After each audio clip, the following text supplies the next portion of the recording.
been 7 years since investigators reopened the Natalie Wood murder investigation. Today, holding a news conference for the first time since, they questioned then-husband Robert Wagner's account.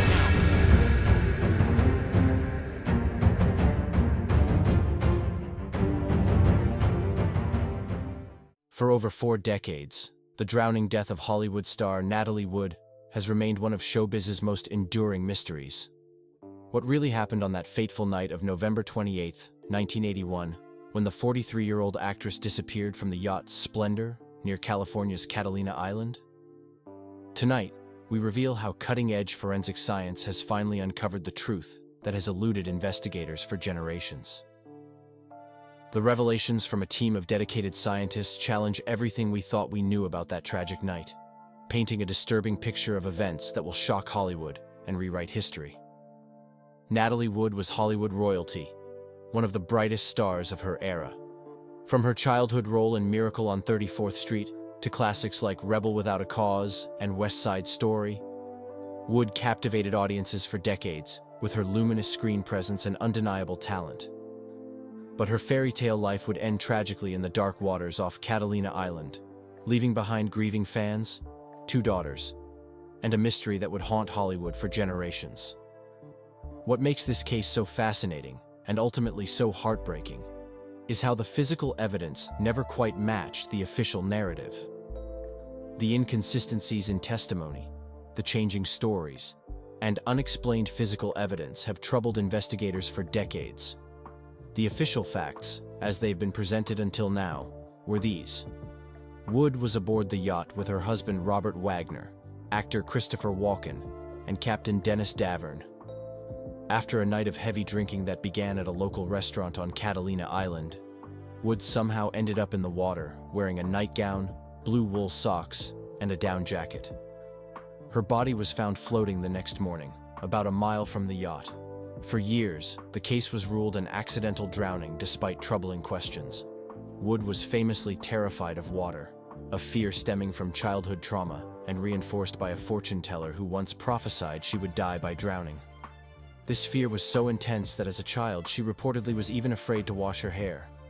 Friends and family insisted Wood would never voluntarily get into a dinghy alone at night, especially after drinking. When you examine all the conflicting testimony and physical evidence with fresh eyes and modern techniques, this case has been screaming for updated scientific analysis. The technology of 1981 simply wasn't capable of revealing what actually happened that night.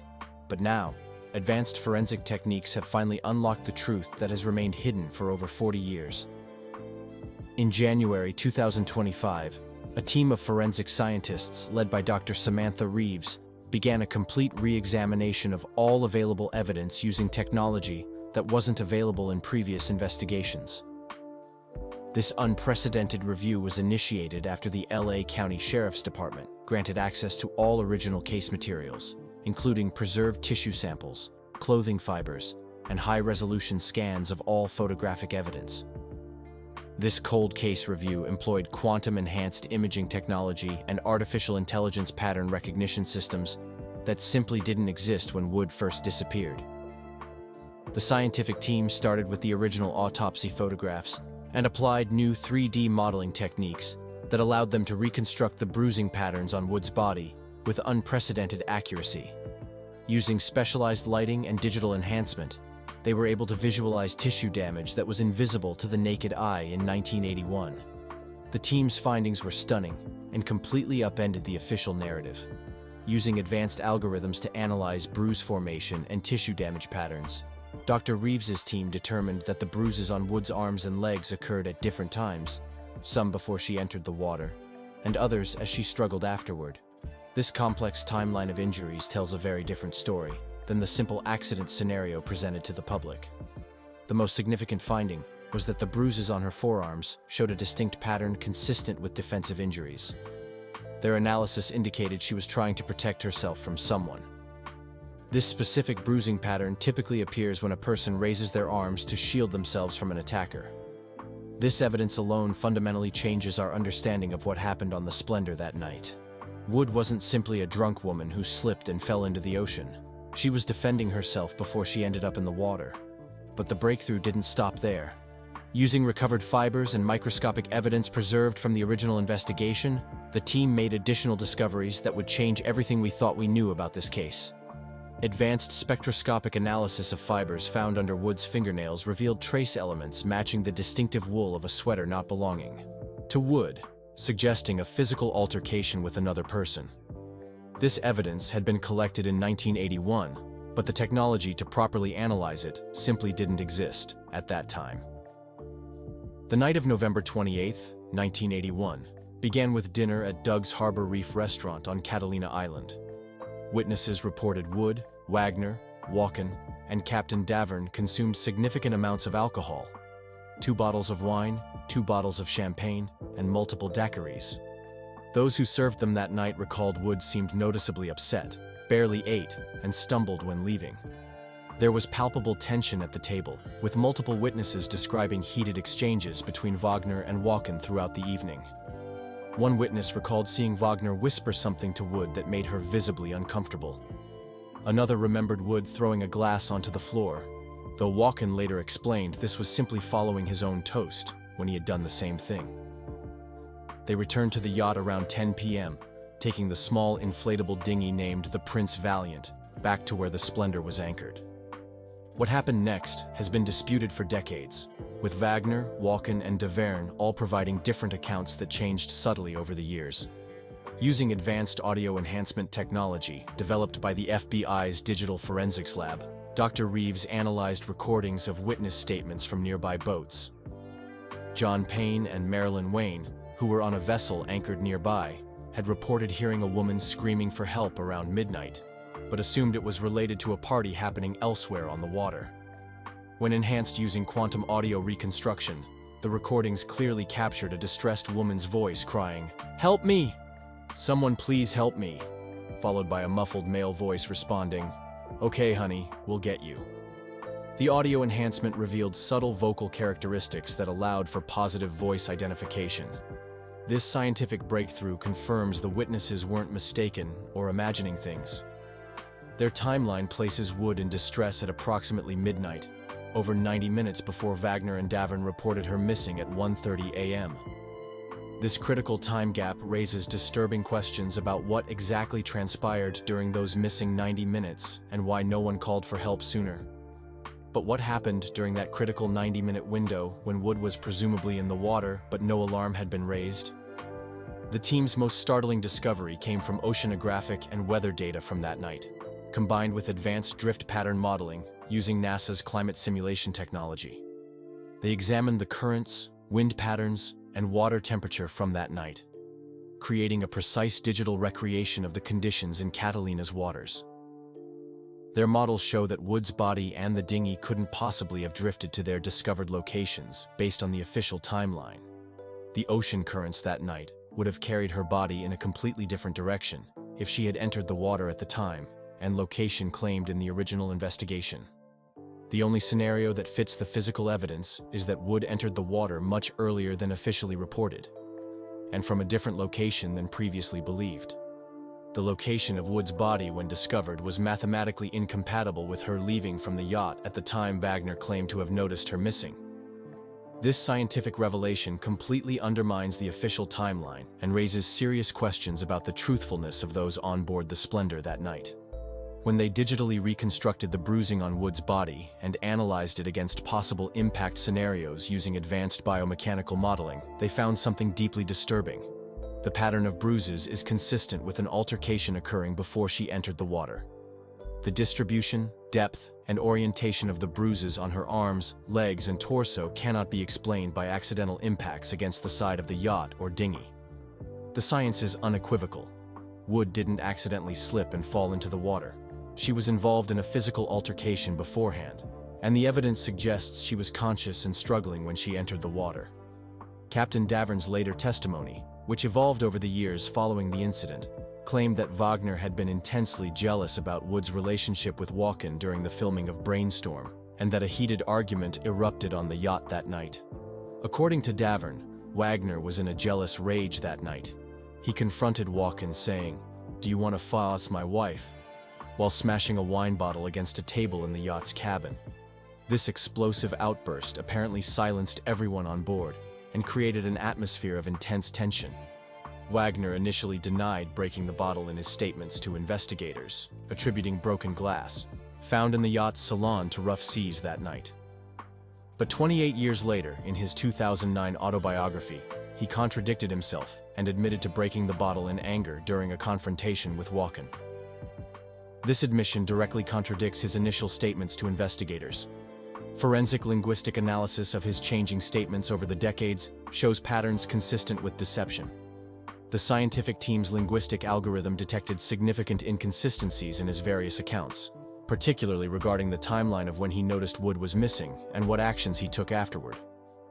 The new scientific evidence also completely disproves Wagner's theory that Wood might have been trying to secure the noisy dinghy that was supposedly banging against the yacht's hull. The dinghy was a rubber inflatable vessel that would make minimal noise against the yacht's fiberglass hull, even in rough waters. Furthermore, the untouched algae on the swim step indicates she wasn't attempting to adjust the dinghy from that location. Had she stepped on the swim platform to reach the dinghy, the algae would have been disturbed. This undisturbed algae was documented in the original crime scene photographs, but its significance was not fully understood until now. Using all available evidence, including the newly analyzed autopsy findings, drift patterns, audio enhancements, and forensic linguistics, Dr. Reeves's team constructed a minute-by-minute timeline of what likely happened that night. After dinner, an argument occurred on the yacht between Wood and Wagner. Based on the physical evidence and witness testimony, this altercation turned physical. Wood received defensive bruising to her arms and additional injuries before somehow ending up in the water. Whether she fell or was pushed remains unclear.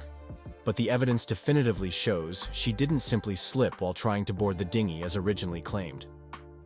What's particularly heartbreaking is the determination that Wood was conscious when she entered the water. The evidence shows she fought desperately to survive, clinging to the dinghy as hypothermia set in.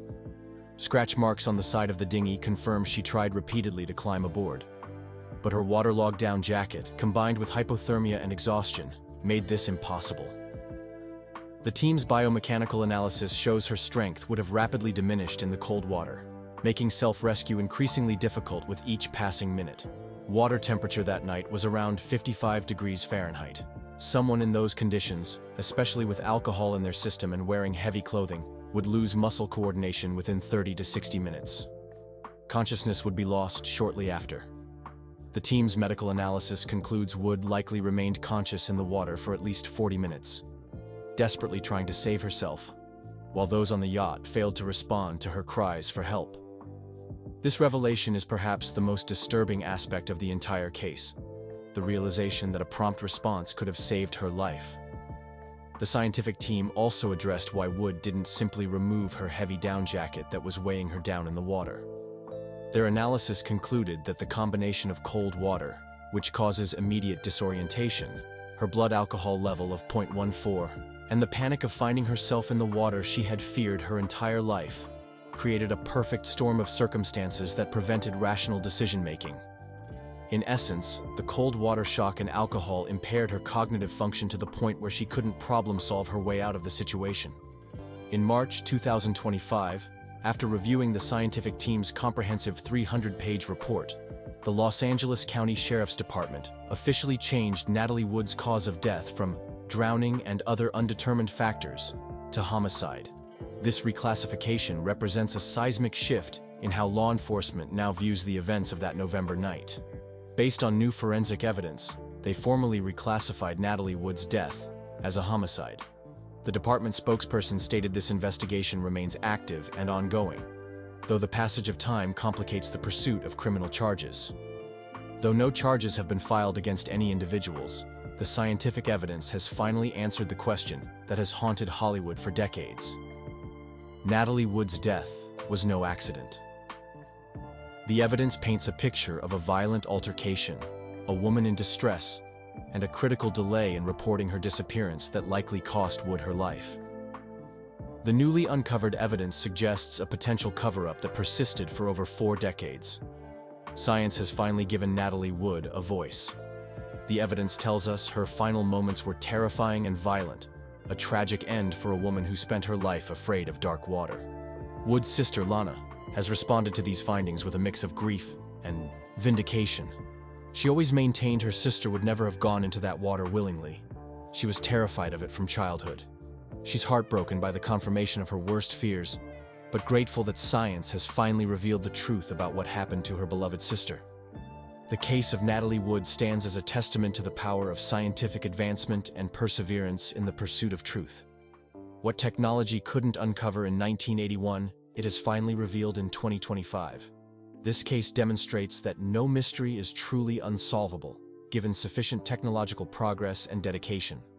Although legal justice may remain elusive due to the passage of time and the deaths of key witnesses, the truth about what happened that night on the Splendor has finally emerged from the dark waters that claimed Wood's life. For Natalie Wood, Hollywood's fallen star who captivated audiences from childhood in Miracle on 34th Street to her final role in Brainstorm, science has finally illuminated the truth that witnesses, confessions, and decades of investigation could not. Her tragic story reminds us that time may obscure evidence, but it cannot erase it completely. The scientific breakthrough in her case offers hope to countless families still waiting for answers in cold cases around the world. Natalie Wood, 1938 to 1981. Finally, after more than 4 decades of questions, speculation, and anguish, the mystery of her death is solved.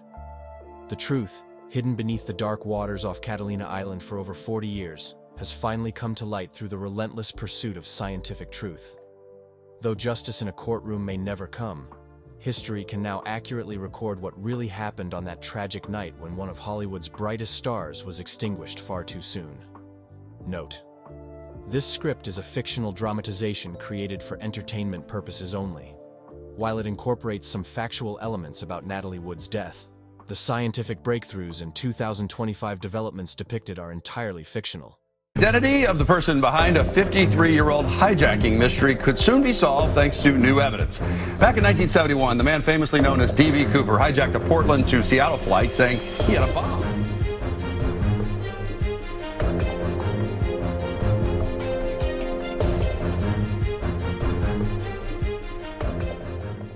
The legend of D.B. Cooper has captivated America for over half a century. In 1971, a mysterious man hijacked a Boeing 727, demanded $200,000 in ransom money, and parachuted into the darkness over Washington state, never to be seen again. It remains the only unsolved skyjacking in U.S. history. But recent developments have sent shockwaves through the community of amateur sleuths who've spent decades trying to solve this enduring mystery. Aviation expert and retired pilot Dan Grider claims to have discovered the actual parachute used by D.B. Cooper, hidden away in a storage unit belonging to the family of Richard McCoy Jr., a Vietnam veteran who conducted an eerily similar hijacking just 5 months after Cooper's disappearance. The FBI, which officially closed the Cooper case in 2016, reportedly took possession of this parachute over a year ago. Sources claim they're conducting DNA testing, comparing genetic material from the original hijacking with samples from McCoy's children. After 54 years, we may finally know the true identity of America's most elusive outlaw. If these forensic tests confirm what many now suspect, that Richard McCoy Jr. was indeed D.B. Cooper, it would rewrite history. The discovery of the modified military parachute, alongside a detailed jump logbook showing practice sessions that abruptly stopped just before November 1971, provides compelling evidence that McCoy pulled off not one, but 2 nearly identical hijackings. But what if McCoy hadn't died in that FBI shootout in 1974? What if he'd lived to see his secret finally exposed? What might he reveal about America's most legendary unsolved crime? This is the story of what could have happened if D.B. Cooper had lived to face justice. The federal courthouse in Seattle was packed beyond capacity. Journalists jostled for position in the press section, while curious onlookers filled every available seat, their faces etched with anticipation. Outside, hundreds more gathered on the courthouse steps, some holding handmade signs bearing the iconic FBI sketch of a man in dark sunglasses and a black tie, an image that had haunted the American imagination for over 5 decades. Today was the day Richard Floyd McCoy Jr., now 97 years old, would publicly admit what investigators had long suspected. He was D.B. Cooper. The silver-haired defendant sat motionless at the defense table, his weathered hands folded neatly before him. Despite his advanced age, his posture remained military straight, a remnant of his training as a Vietnam-era paratrooper and helicopter pilot. His face, lined with decades of secrets, betrayed no emotion as the judge entered the courtroom. "All rise," called the bailiff, as Judge Eleanor Simmons took her seat. The United States District Court for the Western District of Washington is now in session, the Honorable Judge Eleanor Simmons presiding. The courtroom settled into silence as Judge Simmons addressed the defendant. "Mr. McCoy, you are here today having agreed to plead guilty to charges related to the hijacking of Northwest Orient Airlines Flight 305 on November 24, 1971, an incident that has become known to the public as the D.B. Cooper case. Before accepting your plea, I want to confirm that you are doing so voluntarily, and that you understand the significance of this admission." McCoy leaned toward the microphone. "Yes, Your Honor, I understand." His voice, though thin with age, carried a quiet authority that commanded attention. "Very well," said the judge. "For the record, and for the people who have waited 54 years for answers, I'm going to ask the prosecution to briefly summarize the charges and the facts of the case." U.S. Attorney Jonathan Hayes rose from his chair. "Thank you, Your Honor. On November 24, 1971, the defendant, using the alias Dan Cooper, boarded Northwest Orient Flight 305 from Portland to Seattle. Shortly after takeoff, he passed a note to a flight attendant indicating he had a bomb. He demanded $200,000 in unmarked bills and 4 parachutes. Hayes paused, glancing at the old man. After the plane landed in Seattle, passengers were released, and the ransom was delivered. Cooper then ordered the flight crew to take off again, instructing them to fly toward Mexico City at a low altitude with the rear stairs lowered. Somewhere over southwestern Washington, in darkness and heavy rain, the defendant parachuted from the aircraft with the money. Despite an extensive manhunt, he was never captured. The prosecutor continued. 5 months later, on April 7, 1972, the defendant hijacked United Airlines Flight 855 using an almost identical method, but was captured shortly afterward. He was sentenced to 45 years in prison, escaped in 1974, and was believed to have been killed in a shootout with FBI agents in Virginia later that year. A murmur rippled through the courtroom. Many knew the outlines of the McCoy case, but few had realized how closely it mirrored the Cooper hijacking. "The defendant before you today is not in fact deceased," Hayes continued. "The man killed in 1974 was misidentified.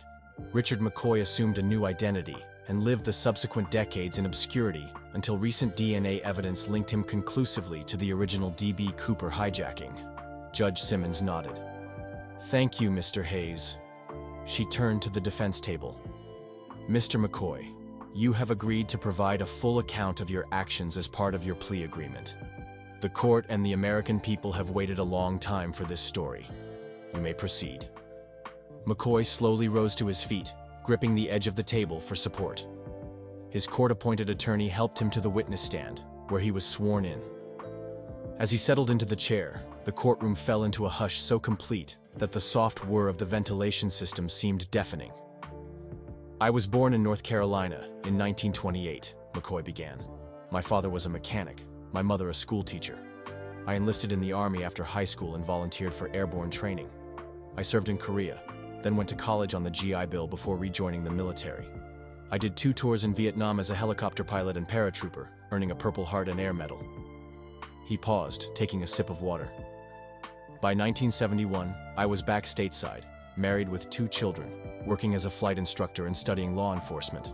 On paper, I was a success story, a decorated veteran building a respectable life. But inside, I was struggling." McCoy's voice took on a distant quality, as if he were speaking from across the decades. "Vietnam changed me. I came back to a country that seemed unrecognizable. The economy was in trouble, inflation was rising, and many returning veterans couldn't find decent work. I felt disconnected, like I no longer fit in the world I'd fought to protect." He leaned forward slightly. "The idea for the hijacking didn't come all at once. It started with the realization that the new Boeing 727s had a design feature unlike any other commercial aircraft: a rear air stair that could be lowered during flight. As someone with both military parachuting experience and aviation knowledge, I understood immediately what that meant. "You saw a vulnerability," Judge Simmons observed. "I saw an opportunity," McCoy corrected. "I began planning methodically, the way I'd been trained in special forces. I studied flight paths, weather patterns, terrain. I practiced parachute jumps privately, focusing on night jumps in adverse conditions. I developed a persona, businesslike, calm, non-threatening, and acquired appropriate clothing and accessories, including the clip-on tie that would later become infamous." His gaze swept the courtroom. "I chose Thanksgiving Eve deliberately. Air traffic would be high enough that security wouldn't be excessive, but the holiday meant fewer personnel would be on duty. The Northwest Orient route from Portland to Seattle gave me the perfect jump zone over southwestern Washington, remote, forested, with multiple escape routes." McCoy described how he boarded the flight using a cash purchase ticket in the name Dan Cooper. "I sat in seat 18C, ordered a bourbon and soda, and waited until we were airborne before handing the flight attendant my note." For the first time, emotion crept into his voice. "I want to apologize directly to Florence Schaffner, the flight attendant who received my note. I saw the fear in her eyes when she read the words, 'I have a bomb.' That moment has haunted me for 54 years. He continued detailing the hijacking, how he showed her what appeared to be a bomb in his briefcase, how he dictated demands for the pilots, how the plane landed in Seattle where he released the passengers but kept the flight crew. "I never intended to hurt anyone," he insisted. "The bomb was 8 red road flares wired to a battery. It looked convincing, but it couldn't have exploded." "What about the parachute?" the judge asked. "Experts have debated for decades whether anyone could have survived that jump."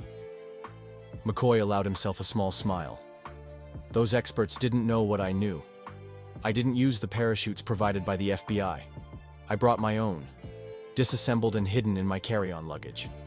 It was a modified military rig I'd customized myself, with harness adjustments that allowed it to be worn under clothing and deployed more reliably at low altitude." A gasp rippled through the courtroom. This detail, never before revealed, answered one of the most persistent questions about the case. "After takeoff from Seattle, I told the pilots to maintain 10,000 feet, flaps at 15 degrees, and airspeed at approximately 170 knots, conditions that would optimize my jump chances. I went to the rear lavatory, assembled my parachute, strapped the money bag to my body, and lowered the rear stairs." McCoy's eyes seemed to look beyond the courtroom, back into that stormy night in 1971. The noise and wind were incredible. Imagine standing in a hurricane while moving at nearly 200 miles per hour. I checked my watch, 8:13 p.m., took a deep breath, and jumped. The courtroom was utterly silent. The fall was disorienting, rain lashing my face, complete darkness broken only by distant lights far below. I deployed at approximately 7,000 feet, feeling the jolt as the chute opened. The descent took just under 5 minutes. I landed hard in a clearing, injuring my ankle but otherwise intact. He described how he buried most of the money immediately, keeping only enough for his escape. I had cached supplies nearby: clothing, first aid kit, compass, and a detailed map. I hiked through the night, reached my hidden vehicle before dawn, and drove to a prearranged safe house in Oregon. "And the money?" prompted the prosecutor. "Most of it was never recovered," McCoy admitted. "I buried it in a waterproof container, intending to retrieve it later. But the container leaked. When I returned months later, most of the bills had been damaged by water and animals. The bundles found by the boy in 1980 had washed downstream from my original hiding place." Judge Simmons leaned forward.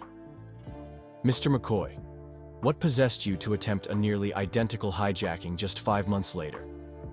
For the first time, McCoy looked uncomfortable. "Arrogance," he said simply. "After the first hijacking succeeded, I believed I was untouchable. I'd pulled off what many considered impossible, and no one suspected me. The second attempt was a mistake. I got careless, used methods too similar to the first hijacking. That's how they caught me." "And what about your supposed death in 1974?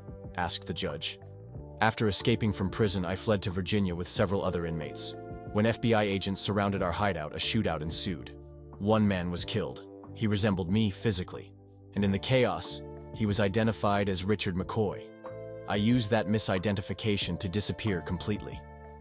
McCoy then revealed how he'd constructed a new identity, eventually settling in northern Michigan, where he worked as a mechanic and flight instructor under an assumed name. "I lived quietly, remarried, had 3 more children who never knew my true identity. My second wife died in 2012, never knowing she had married D.B. Cooper." The old man sighed deeply. "I've lived 54 years with this secret. Watched documentaries about myself, read books theorizing about my fate, even overheard strangers debating whether D.B. Cooper survived the jump, all while knowing the truth." "Why come forward now?" Judge Simmons asked. "2 reasons," McCoy replied. "First, recent investigations were getting dangerously close to the truth. When I learned that Dan Greider had discovered my old parachute and logbook in my mother's storage unit, I knew it was only a matter of time before DNA testing confirmed my identity." He paused, his voice growing softer. "But more importantly, I'm dying. Pancreatic cancer. The doctors give me months at most. Before I go, I wanted to set the record straight, to apologize to those I frightened, to the agents who spent careers looking for me, and to my children from both marriages who deserve to know the truth about their father." McCoy's testimony continued for hours, detailing every aspect of the hijacking, his escape, and his subsequent life in hiding. When he finally finished, Judge Simmons called a recess before sentencing. When court reconvened, the judge addressed the defendant. "Mr. McCoy, you stand before this court having admitted to crimes that have captivated and confounded this nation for over half a century. While the statute of limitations would normally have expired long ago, your deliberate evasion of justice through faking your own death has allowed these charges to remain viable." She continued, "However, given your advanced age, terminal diagnosis, and the fact that no one was physically harmed during your crimes, this court sentences you to time served for the 3 weeks you've been in custody since your surrender, plus restitution of $200,000, the exact amount of your original ransom, to be paid from your estate after your passing." As McCoy was helped to his feet, a reporter called out from the gallery, "Do you regret what you did?" The old man turned slowly. "I regret the fear I caused. I regret the resources wasted in searching for me. But do I regret the jump itself?" A ghost of a smile crossed his weathered face. That moment, standing in the doorway of that Boeing 727, staring into the storm, about to leap into history, that was the most alive I've ever felt. Outside the courthouse, Ralph Himmelsbach, the original FBI agent assigned to the Cooper case, now in his 90s himself, waited to meet the man he'd hunted for so many years. "You know," Himmelsbach said when they were finally face to face, "I always thought you must have died in that jump." McCoy shook his head. "The FBI never looked in the right place. You were searching the area where an amateur would have landed. I aimed for a specific clearing 5 miles from your search zone." "One question has always bothered me," Himmelsbach said. "Why the clip-on tie?" "Simple," replied McCoy. "I didn't want anything around my neck that could tighten during the jump." The 2 old men, hunter and hunted, regarded each other with a strange respect born of their intertwined fates. 3 months later, Richard Floyd McCoy Jr. died peacefully at a hospice center in Seattle. His obituary made headlines around the world. D.B. Cooper, America's most famous hijacker, dies at 97. In accordance with his final wishes, he was cremated and his ashes scattered over the forests of southwestern Washington, somewhere near the spot where, on a stormy November night in 1971, a man in a business suit fell from the sky and into American mythology. In the years since his confession, the story of D.B. Cooper has been rewritten. No longer just a phantom or a theory, Cooper has become a complex figure, part criminal, part daredevil, a troubled veteran who committed an audacious crime that captured the imagination of generations. The money, true to McCoy's testimony, was never fully recovered, but something more valuable was found instead: Closure for the countless investigators, amateur sleuths, and fascinated citizens who had spent decades wondering about the fate of the man who hijacked a plane, took a leap of faith, and vanished into the night. As one Cooper enthusiast put it at the final D.B. Cooper conference in Portland, the mystery was always more important than the man. But now that we know the man, the mystery has become even more fascinating. In his final interview, given to a documentary crew just weeks before his death, McCoy was asked if he had any regrets about finally revealing himself as D.B. Cooper. "We all wear parachutes in life," he said, looking directly into the camera. "Most people just never jump."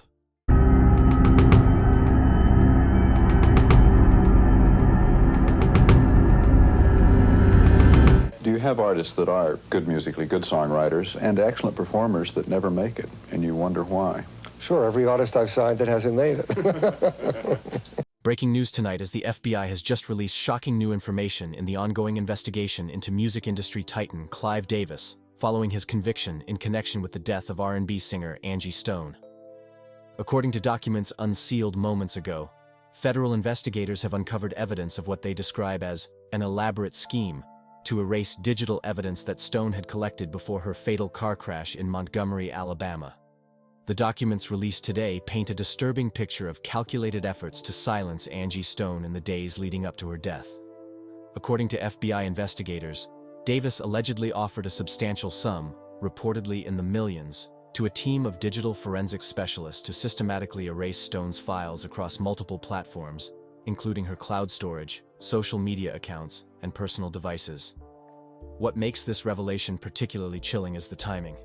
These offers were allegedly made just 48 hours before Stone's fatal accident, which prosecutors successfully argued during Davis's trial was not an accident at all. According to the FBI, Stone had meticulously documented what she believed were serious financial irregularities and royalty payments, affecting not just herself, but potentially hundreds of artists across decades. Sources close to the investigation say she had compiled spreadsheets tracking discrepancies, recorded conversations with industry executives including Davis himself, and was preparing to share this information with both journalists and federal regulators. The most damning evidence appears to be a recorded conversation between Stone and Davis 3 days before her death, where she directly confronted him about missing royalties. In that recording, which was recovered from encrypted backup files, Stone allegedly told Davis she had evidence of systematic financial improprieties dating back to the 1980s. The industry is in absolute shock. Several major record labels have issued statements distancing themselves from Davis, and reports indicate internal audits are being launched at multiple companies. The Recording Academy has announced an emergency meeting to discuss stripping Davis of his Lifetime Achievement Awards. Meanwhile, attorneys representing the estates of several deceased artists mentioned in the investigation, including Luther Vandross and Barry White, have announced intentions to file lawsuits seeking financial restitution based on these new revelations. What's particularly striking about this case is the level of calculation involved. According to the unsealed documents, Davis didn't just want Stone's files erased, he wanted it done in a way that would make it appear as if she had deleted them herself. This suggests a sophisticated understanding of digital forensics and how investigations work. The documents allege he was willing to pay specialists over $3 million to ensure these deletions couldn't be traced back to him. Even more concerning is what these documents reveal about a possible network of industry professionals who may have assisted in similar cover-ups in the past. The FBI mentions established protocols for handling artists who raised financial questions, language that suggests this wasn't an isolated incident, but potentially part of a systematic approach to silencing whistleblowers in the industry. This is where the case potentially expands beyond just Davis. The FBI documents describe what investigators call a mentor-protege relationship between Davis and Sean Diddy Combs, with encrypted communications suggesting Davis may have advised Combs on methods for maintaining control over artists and handling potential whistleblowers. What's particularly significant is that these communications allegedly decreased dramatically just before Combs began facing his own legal troubles, suggesting Davis may have deliberately distanced himself. The FBI describes this as a pattern consistent with someone cutting ties to avoid association with impending legal problems. We're potentially looking at the biggest scandal in music industry history. If Stone's documentation is as comprehensive as the FBI suggests, it could implicate dozens of executives and companies in what amounts to decades of systematic financial fraud against artists. The alleged scheme involves complicated accounting practices that essentially created a shadow royalty system, one reported to artists and another tracking actual revenues. The difference between these numbers allegedly amounts to billions of dollars over decades. Stone apparently had begun reconstructing this system through painstaking research, comparing her own royalty statements with actual sales figures and streaming data. What makes this particularly significant is that Stone wasn't just looking at her own royalties. She was apparently developing a comprehensive analysis of how this affected Black artists specifically.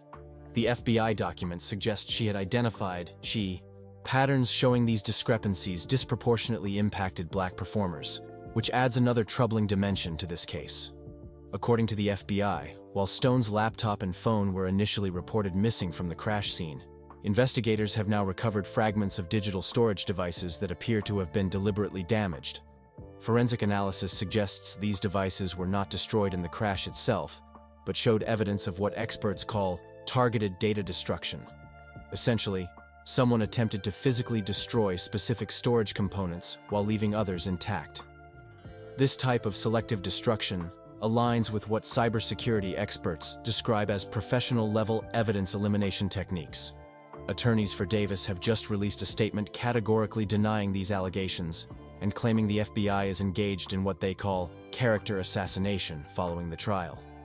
They maintain Davis's innocence despite his conviction and say they will be filing appeals based on what they describe as serious procedural irregularities in the original trial. However, multiple sources within the Justice Department say that the evidence against Davis is substantial.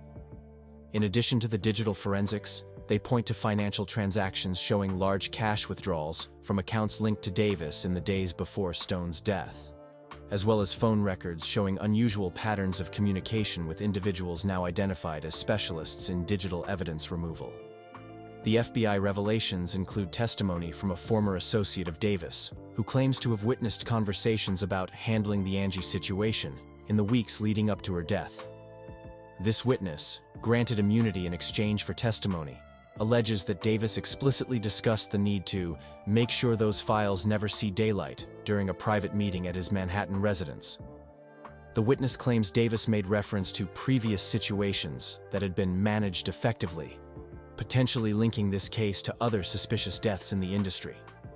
Among the most shocking details in the FBI documents is the allegation that Stone had been placed under surveillance in the months before her death. Digital forensics experts discovered malware on fragments of her devices that allowed remote monitoring of her communications and location tracking. This sophisticated spyware, typically only available to government agencies or high-level security firms, would have provided detailed information about Stone's movements, research activities, and communications with journalists or legal representatives. The financial motivation behind silencing Stone appears to have been substantial. According to financial experts consulted by the FBI, the royalty practices she was investigating potentially impact billions in revenue across the industry over decades. One industry accountant who reviewed Stone's documentation estimated the total financial impact could exceed $50 billion when calculated across all affected artists since the 1980s. This enormous financial exposure creates what investigators describe as compelling motive for extraordinary measures to prevent her from going public with her findings. The forensic analysis of Stone's vehicle provides some of the most disturbing evidence in the case. While initial reports attributed the crash to brake failure, FBI documents reveal that the vehicle's diagnostic systems showed evidence of external access approximately 17 minutes before the recorded impact. This intrusion specifically targeted the braking and stability control systems, requiring specialized equipment and technical knowledge not available to the average person. The location of the crash itself raised red flags. It occurred on one of the few stretches of road in the region without traffic or security cameras, an unlikely coincidence that suggests careful planning. Medical evidence presented in the FBI documents contradicts the initial accident scenario. The forensic pathologist who conducted Stone's autopsy noted that the nature and pattern of her injuries were inconsistent with the reported crash dynamics. Several indicators suggested she may have been unconscious or incapacitated prior to impact, directly contradicting the scenario of a driver losing control. Additionally, First responders reported unusual security protocols implemented almost immediately at the scene, with explicit instructions to limit media access to an extraordinary degree. The documents also reveal troubling evidence of professional isolation that Stone experienced after beginning her financial inquiries. According to testimony from her former manager, there was a noticeable change in how the industry responded to her after she started asking questions about accounting practices. Despite continued commercial success, she was systematically excluded from industry events and opportunities. This pattern of isolation appears consistent with how the industry has typically responded to those who challenge its financial structures, according to multiple witnesses with decades of industry experience. Perhaps most alarming are the connections the FBI has uncovered to other suspicious deaths in the industry. Former associates of Luther Vandross and Barry White have provided testimony that both artists had confronted Davis about royalty discrepancies shortly before their deaths. In each case, the artists were reportedly preparing to take legal action regarding what they believed were systematic accounting irregularities. One former colleague of Barry White testified that Barry tried to warn other artists about what he had discovered. He specifically reached out to Luther Vandross to share his concerns. Both men died before they could pursue their claims. The documents reveal unusual activities at Stone's residence following her death. Within 48 hours, her home studio had been emptied of recording equipment and documentation, according to a security guard familiar with the property. This occurred before any official estate proceedings had begun, suggesting a coordinated effort to eliminate potential evidence that might have supported Stone's claims. The selective nature of what was removed, focusing exclusively on materials related to her financial investigation while leaving valuable personal items untouched, points to a targeted operation rather than ordinary theft. Digital evidence played a crucial role in the FBI's investigation. Stone's social media accounts showed unusual activity patterns immediately following reports of her death. Posts specifically mentioning financial discrepancies were deleted within hours of the crash being reported, requiring access to her accounts that should not have been available to anyone but Stone herself. The selective nature of these deletions, focusing exclusively on content related to financial claims, suggested a targeted effort to eliminate specific information rather than general account management. Perhaps most damning is the evidence linking Davis to what the FBI describes as a legacy of control within the industry. Several former associates described Davis as the George Bush of the music industry, an ancient evil who had shown Combs how to maintain control through intimidation and financial leverage. According to one former assistant who testified under immunity, Clive told Diddy to smarten up and stop being so reckless for years.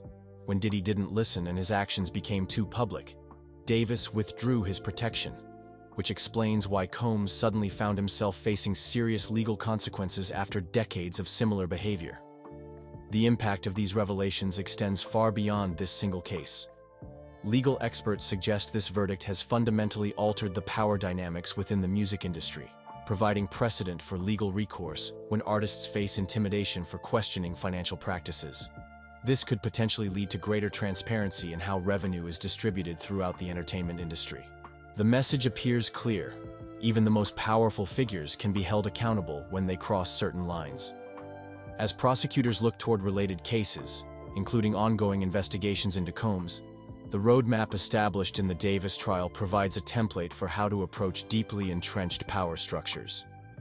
One prosecutor familiar with both cases observed that the Davis verdict demonstrates that with sufficient evidence and courageous witnesses, even decades-old systems of control can be dismantled. This may be just the beginning of a much larger reckoning within the entertainment industry. Public reaction to these revelations has been overwhelming.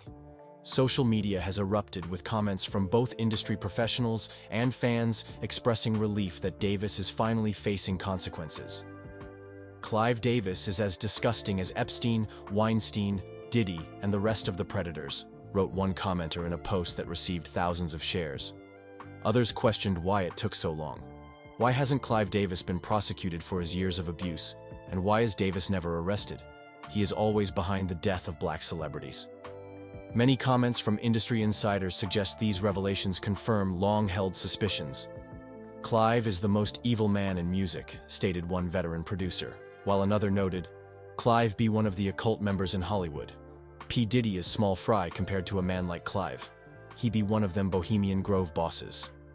These statements align with testimony presented during the trial regarding Davis's extraordinary influence within industry power structures. Federal prosecutors have reportedly expanded their investigation to include several other high-profile industry executives connected to both Davis and Combs. This case has opened a window into practices that have been shielded from accountability for decades, stated one former federal investigator familiar with the expanded inquiry. What we're seeing is potentially just the tip of the iceberg in terms of how power and control have been exercised within the entertainment industry.